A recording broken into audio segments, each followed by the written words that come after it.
Boker Tov, everyone. Rabbi Eric Solomon. Gorgeous morning in Raleigh, North Carolina. A little more morning Torah. This week's Torah portion is called Shlach Lecha. It comes from the book of Numbers. And the biggest story in the whole parsha is about the spies, the Meraglim. Many of you know the story. We're getting closer to the promised land.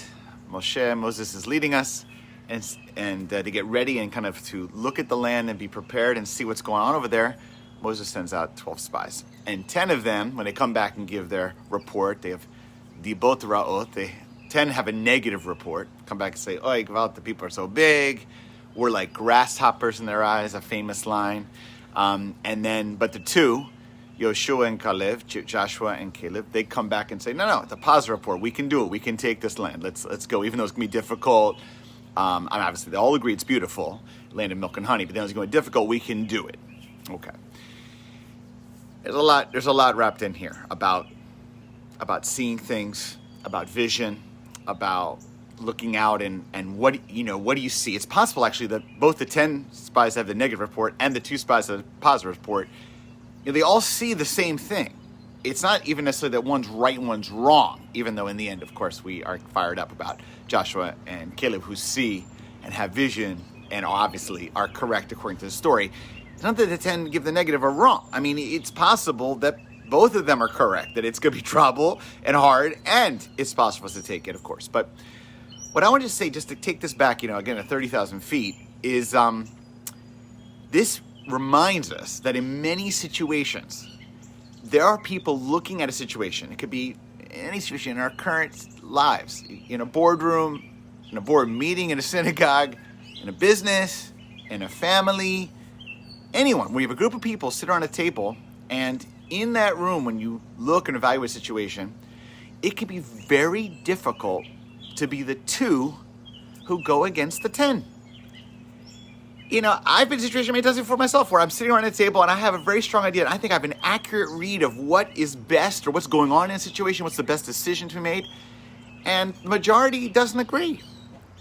Now, just being the minority doesn't mean, because you're the 2, doesn't mean you're right, doesn't mean you're seeing something everyone else doesn't see, but it does mean just because you're the minority doesn't mean you're wrong either. That's the beauty of the Talmud and beauty of Jewish ideas, is that just because you're in the minority doesn't mean you're wrong. Just because you're Shammai and lose the Hillel doesn't mean you're wrong. It doesn't mean you're not in the majority at the moment. But perhaps you are seeing something that everyone else sees. And the power of this portion is that the 2 don't stay quiet and say nothing. They still speak up and speak their truth.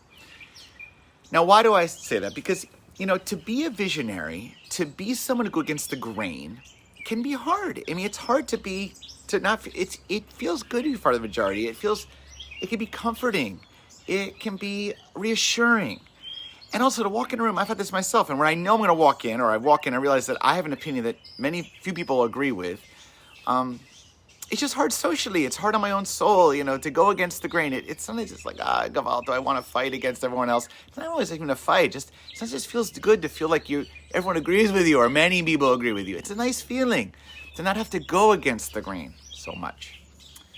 But the message of this parsha is that the Jewish people, from time immemorial, whether it's with other people or non-Jews, whatever, Gentiles, or just within our people, we honor those who are willing to speak their truth, even if it's not popular, even if everyone else agrees. In fact, those people in this Torah portion, those 2 spies, are the ones that ultimately have the most accurate read. We value having someone against the grain. Now, why is this Jerry Seinfeld? Jerry Seinfeld, quickly, right? What's amazing about his show? The Seinfeld show is it's about nothing. And he had a show that a lot of very funny circumstances in America, urban America, will say, that just like silly stories about social interactions, about eating, about friendship. And what's amazing with Jerry Seinfeld's humor, and a lot of other comedians, but it's amazing, is that his humor was basically saying, I'm going to make fun of American urban life, modern, contemporary life. And he made jokes and social criticism often about things that are just normal society that most people thought was nothing. But when you stand outside of it, and Seinfeld did this well in the show, he would make fun of things that we just never considered before, never thought of before. Close talkers, for example, or took that big a deal. We kind of looked past it or relatively ignored it. and realize it's actually pretty funny. So the thing is, when what most of us think is nothing, like the 10 spies, the 2 spies like Seinfeld and Elaine and Costanza, Kramer, they made us realize, hey, there's something funny here. There's something that we need to pay attention to here. And the Jewish take on that, why I call them a rabbi, is because what it means to be a Jew or a rabbi, a leader, someone is you look at a situation and you see what other people don't see. And you go in and try to convince others or show others that, hey, you think it's nothing special here, nothing important. I think there is. That's how Seinfeld is kind of very, like, it's a classic Jewish, and in fact, I would say a lot of Jewish comedians. We as the Jewish people have often been, not always, obviously not in the current state of Israel and not in history when we entered Israel, but in general, we have been a minority culture amongst the majority host culture. And when you're that minority, it's hard. It's hard to be 2 against the 10, going against the grain, having Hanukkah and everyone's doing Christmas or whatever, okay?